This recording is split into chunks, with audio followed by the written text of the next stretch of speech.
అనుదినము దేవుని కృపావార్త కొరకు ఎదురు చూస్తూ ప్రార్థిస్తున్న మనకు నేటి వాగ్దానంగా యెషయా గ్రంథం 25:8 ప్రభు అయిన యెహోవా ప్రతివాని ముఖం మీద బాష్ప బిందువులను తుడిచివేయును.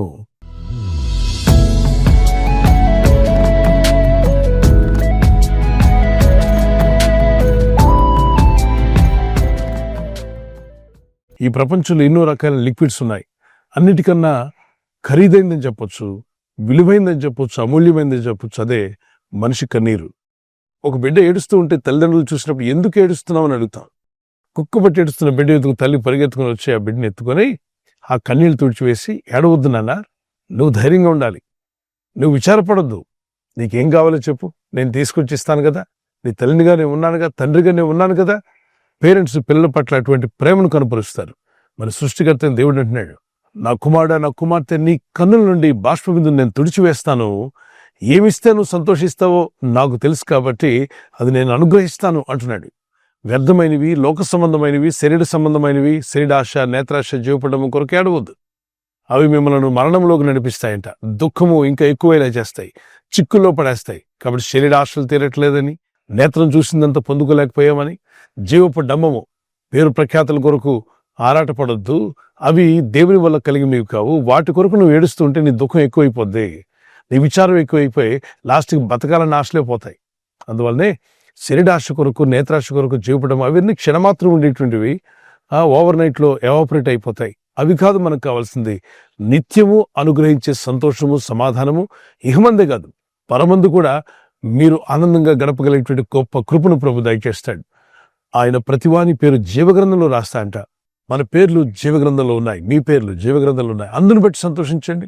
గిన్నిస్ బుక్ లో మీ పేరెక్కితే ఎంత సంతోషిస్తారు. దానికన్నా గొప్ప సంతోషం, ఈ లోకం ఇవ్వని సంతోషాన్ని ప్రభు మీకు దయచేస్తున్నాడు. ఆనందించి గంతులు వేయండి. ఎందుకు అంటే సృష్టికర్తని దేవుని లెక్కలో నువ్వు ఉన్నావు. ఆయన డైరీలో నీ పేరు రాసుకున్నాడు. దాన్ని బట్టి ఆనందించండి.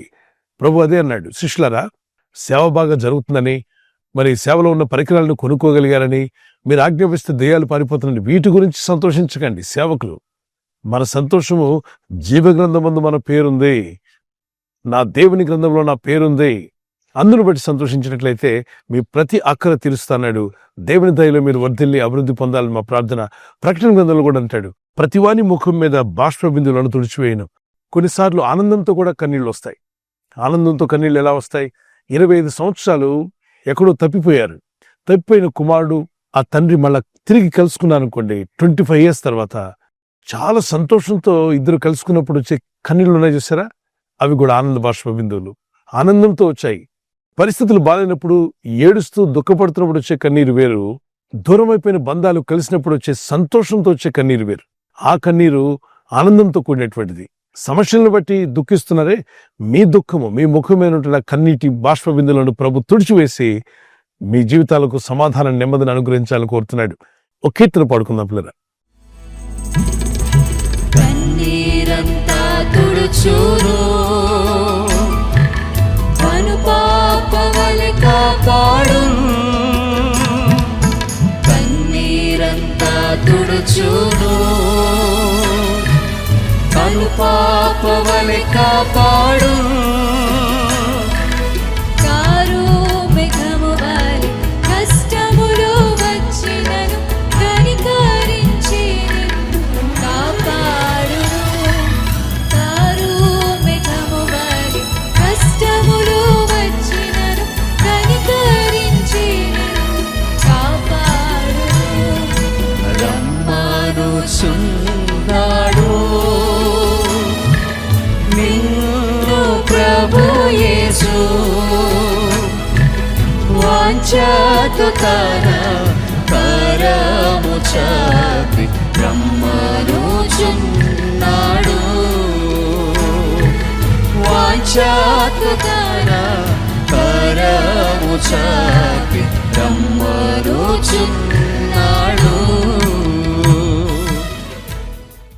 ఒక సందర్భంలో దావీదు ఒంటరివాడైపోయాడు. ఒంటరివాడిని చేసి అందరూ రాళ్లతో కొట్టబోయే పరిస్థితి ఏర్పడినప్పుడు అతడు తన దేవుడైన యెహోవాను బట్టి తను ధైర్యపరచుకున్నాడట. తన వారు అనుకున్న వారందరూ రాళ్లు పట్టుకున్నారు తన మీదకి. దీన్ని గమనించిన వ్యక్తి, అరే, ఈ లోకంలో ఎవరు నా పక్షంగా లేరా, ఎవరు నన్ను అర్థం చేసుకోలేరా, నా ద్వారా సహాయం పొందిన వాళ్ళే నా మీదకి మడిమెత్తారే, నాకు విరోధంగా తిరిగారు, నా పక్షంగా ఎవరు నిలబడలేదు అని చెప్పి విచారపడలేదు. కానీ సరే, మనుషులందరూ నన్ను చేయి విడిచిన నా దేవుడు నన్ను చేయబడవడని తన దేవునిని బట్టి తన్ను తాను ధైర్యపరచుకున్నాడట. దేవుడు మిమ్మల్ని చేయబడవడని మిమ్మల్ని మీరు ధైర్యపరచుకోండి, మీ మనసును ధైర్యపరచుకోండి. నా ప్రాణమా, నాలో నీవేళ కృంగి ఉన్నావు, యెహోవా యందు నిరీక్షణ ఉంచు, దేవుని యందు నిరీక్షణ ఉంచు, ఎందుకు కృంగిపోతున్నావు అని తన ప్రాణంతో తను మాట్లాడుకున్నాడు. మీ ప్రాణాలతో మీరు మాట్లాడుకోండి. విచారపడి దుఃఖపడి కృంగిపోవడం కంటే, ఇదిగో ఎవరు చేయి విడిచినా నా దేవుడు నా చేయి విడవడు, ప్రభు నాకు తోడుగా ఉంటాడు, మరి ఖచ్చితంగా నా జీవితాన్ని ఆశీర్వదిస్తాడు, దీవిస్తాడు అని ఒక నిరీక్షణతో దేవుని వాక్యాన్ని నమ్మి ముందుకు వెళ్ళండి. ప్రభు మీ జీవితాల్లో ఉన్న దుఃఖము, విచారము, వేదన కొట్టివేసి మిమ్మల్ని బలపరిచి ఆయన బలమైన సాక్షులుగా మిమ్మల్ని నిలబెట్టి వాడుకునుగాక. చిన్న ప్రార్థన చేసుకుందాం. మీ కుటుంబానికి శాంతిని, సమాధానాన్ని ప్రభు దయచేయాలని పరిశుద్ధమైన మా ప్రియ తండ్రి, ఈ వాగ్దానం ఎత్తి ప్రార్థిస్తున్న ప్రతి కుటుంబంలో ప్రతి వాని ముఖం మీద ఉన్న బాష్ప బిందులు తుడిచివేసి వారిని ఆదరిస్తానని వాగ్దానం చేశావు. ఆ ఆదరణ ఇప్పుడే వీరికి దయచేయండి. పరిశుద్ధాత్మదేవ, నీవే ఆదరించువాడు. నీవిచ్చే ఆదరణ ఈ లోకం ఇవ్వలేదు నాయన. లోకంలో మనుషులు గాని, వస్తువులు గాని, లోక సంబంధమైన ఏవి కూడా మీరిచ్చే ఆదరణ మాకు దయచేయలేదు. నీ యందు విశ్వాసం ఉంచి ప్రార్థిస్తున్న ప్రతి వ్యక్తి హృదయంలో కలవరం తొలగిపోనుగాక, శాంతి సమాధానం కలుగునుగాక. ఈ ప్రజల యొక్క ఉద్యోగాల విషయంలో, వ్యాపార విషయంలో, బిడ్డల చదువుల విషయంలో, వారి వివాహాల విషయంలో ఒక బిజినెస్ ప్రారంభిస్తున్నా, ఉద్యోగ ప్రారంభానికి వెళ్తున్నా, ఒక మంచి కార్యక్రమాన్ని ప్రారంభిస్తుండగా వారు చేస్తున్న ప్రయత్నాలు ఫలించలాగున మీ దూతలకు ఆజ్ఞాపించండి. ఎవరైనా హాస్పిటల్లో ఉన్నా, ఐసీయూలో ఉన్నా, ప్రభు ఎవరైతే సీరియస్ కండిషన్లో ఉండి బాధపడుతున్నారో వారికి యేసు నామములో స్వస్థతను అనుగ్రహించండి. కృంగిపోయిన వారిని లేవనెత్తండి. మీ గాయపడిన హస్తమును చాపి వారికి ఉన్న సకల రోగాల నుండి విడుదల ఇచ్చేయి. వారిని లేపి నడిపించిన ఆయన సాక్షులుగా నిలబెట్టుకోండి. ఈ ఉదయకాలం ప్రతి రోగి యేసు నామములో స్వస్థత నొందునుగాక. తండ్రి, ఈ దినం ఎవరైతే ప్రయాణమై వెళ్ళబోతున్నారో, అది రైలు మార్గమైనా, ఆకాశ మార్గమైనా, బస్సుల్లో, వాహనాల్లో ఎక్కడ ప్రయాణం చేస్తున్నా, రోడ్డు మార్గంలో ఏ వాహనంలో వారు ప్రయాణం చేస్తున్నా, నీ ప్రజలకు కాపాడే దూతలను పంపండి. వారి కళ్ళలో ఉన్న బాష్పబిందులు తుడిచివేసి నెమ్మదిని, సమాధానమును, ఆశీర్వాదమును, సంతోషమును అనుగ్రహించి మీ నామానికి మహిమ తెచ్చుకోమని యేసుక్రీస్తు పరిశుద్ధ నామములో అడుగుచున్నాను పరలోకపు తండ్రి, ఆమేన్. క్రీస్తు యేసు కృపా సమాధానాలు మీకు, మీ కుటుంబాలకు సదా తోడై ఉండి నడిపించునుగాక. ఈ వాగ్దానం విన్న వెంటనే ఆమెన్ చెప్పి ప్రార్థనలు ఏకీవించిన తర్వాత లైక్ అండ్ షేర్. ఈ ఛానల్ ఇంకా సబ్స్క్రైబ్ చేయని వారు చేయండి. ఇతరులతో కూడా చెప్పి చేయించండి. అనేకులకు ఈ ఛానల్ పరిచయం చేయండి. ప్రభు దయలో మీరు వర్ధిల్లి బలపరచబడుదురుగాక. ఆమేన్.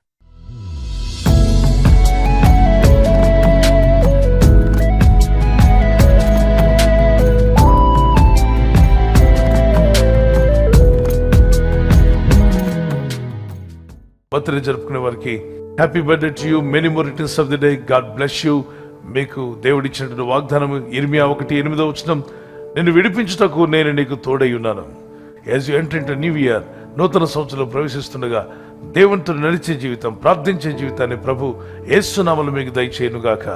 God bless you with a long life. మరి యానివర్సరీ జరుపుకునే వారికి happy wedding anniversary, many more returns of the day, God bless you. ప్రభు మిమ్మల్ని దీవించి బలపరిచి ఆయన రాకడ కొరకు మిమ్మల్ని సిద్ధపరచాలని ప్రార్థిస్తున్నాం. మరి భార్య భర్తకు లోబడాలి, భర్త భార్యను ప్రేమించాలన్న లేఖనాలు చాలా అద్భుతమైన విషయాలు దేవుడు చెప్పాడు. అలా జీవిస్తే మీ కుటుంబాలు కలిసి ఉంటాయి, ఆనందంగా మీరు జీవిస్తారు. సో మీకు దేవుడిచ్చిన వాగ్దానము, మీ ఫలము నిలిచిండుటకును నేను మిమ్మల్ని ఏర్పరచుకుని నియమించితనే. మీరు ఫలించి అభివృద్ధి పొందే రోజు వచ్చునుగాక. ఒకవేళ గర్భఫలం లేకుండా ఉంటే యేసుక్రీస్తు నామములో మీకు ఫలము దేవుడు దయచేయునుగాక. పిల్లలు కలిగి ఉంటే మీరు, మీ పిల్లలు కూడా వర్ధిల్లుదురుగాక. ఈ ఛానల్ మీరు సబ్స్క్రైబ్ చేసుకోవడం వలన 2 పనులు జరుగుతున్నాయి. ఒకటి, సువార్త జరుగుతున్నది, ఆత్మలు రక్షించబడుతున్నాయి. రెండవది, పేదలకు, అనాథలకు ఈ ఛానల్ ద్వారా సహకారం అందించడం జరుగుతుంది. మనం సబ్స్క్రైబ్ చేసుకోవడం వలన అందరికీ సహాయం చేసిన వారమవుతున్నాం. ఖచ్చితంగా ఈ యూట్యూబ్ ఛానల్ ను సబ్స్క్రైబ్ చేసుకొని బెల్ బటన్ ను క్లిక్ చేయండి. మీకు వెంటనే మెసేజెస్ పంపబడతాయి.